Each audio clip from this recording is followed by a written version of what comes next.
Aleluia, meu amado, aleluia, minha amada. Vou começar com uma oração para que Deus venha preparar nossos corações para receber essa bendita e maravilhosa palavra nos nossos corações. Amém?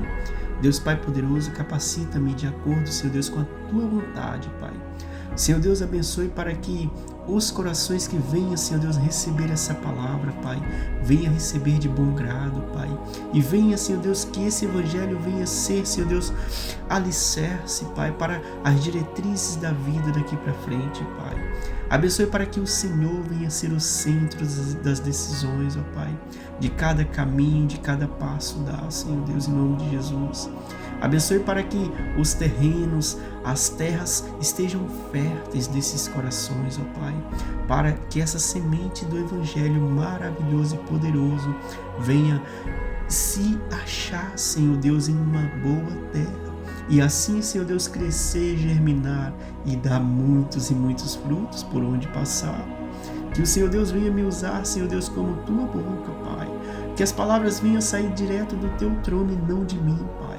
Que o foco seja sempre o Senhor, em nome de Jesus. Amém. Meu amado, a palavra de hoje está lá em Atos dos Apóstolos, capítulo 7, versículos 58 e 8. Depois outros à sequência. Meu amado, minha amada, Atos dos Apóstolos, capítulo 7, versículo 58, que vai dizer: e expulsando-o da cidade, e o apedrejavam, e as testemunhas depuseram suas vestes aos pés de um jovem chamado Saulo, e apedrejaram a Estevão, que em invocação dizia: Senhor Jesus, recebe meu espírito.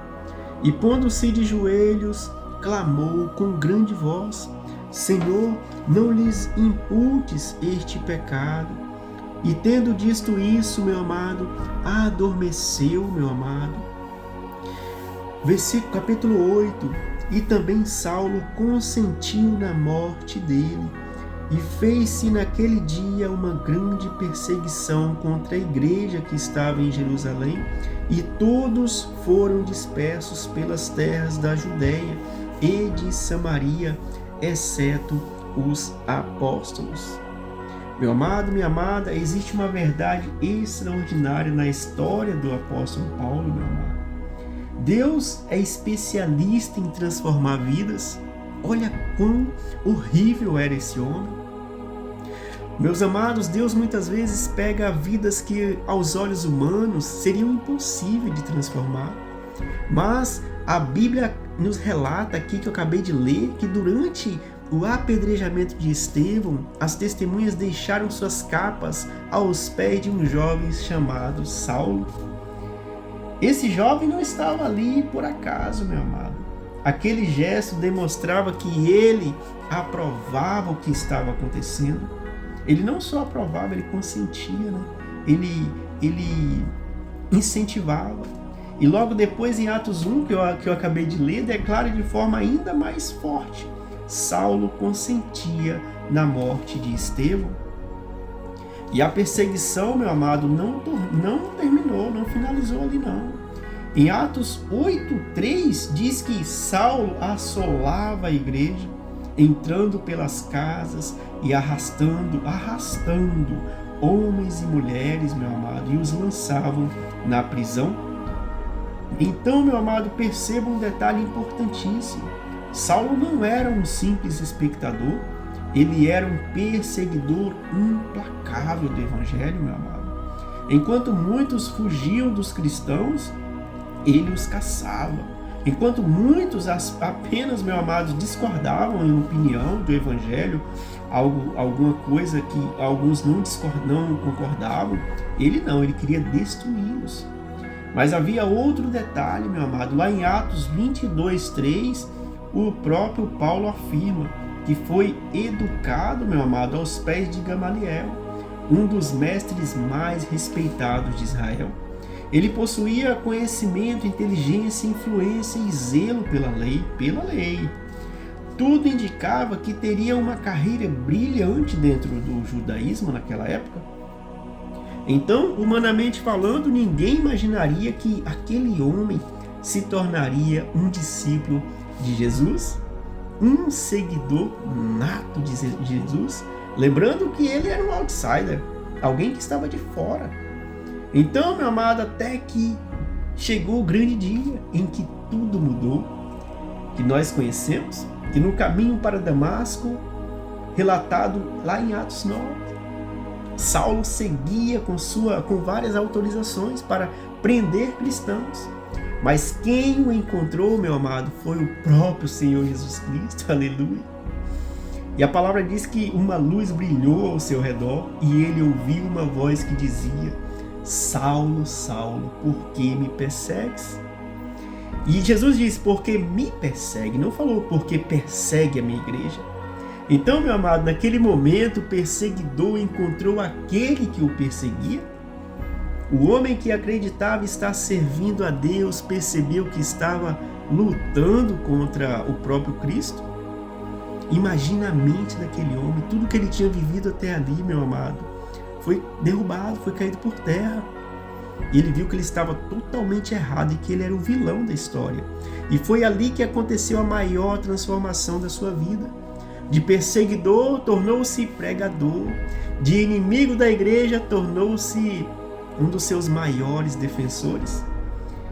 Para você ter ideia, o Novo Testamento, meu amado, cerca de 40%, 43% foi escrito por Paulo. Então, de homem que prendia os cristãos, ele se tornou um homem que seria preso por anunciar o evangelho. A mesma paixão que antes ele usava, meu amado, para destruir a igreja, passou a ser usada, aleluia, para edificá-la. Olha que maravilha, meu amado. Este evangelho é maravilhoso. Paulo, meu amado, enfrentou prisões, açoites, perseguições, naufrágios. E mesmo sabendo que isso poderia custar a sua vida, meu amado, ele jamais abandonou essa missão. Ele ia com tudo, meu amado. Com sangue no olho, ele queria anunciar o evangelho de qualquer forma. Então Deus fez algo extraordinário. Aquele homem que antes queria apagar o evangelho da face da terra, meu amado, foi usado para escrever, meu amado, 13 cartas do Novo Testamento, ensinando gerações até os dias de hoje. Então, essa história nos ensina, meu amado, uma verdade poderosíssima.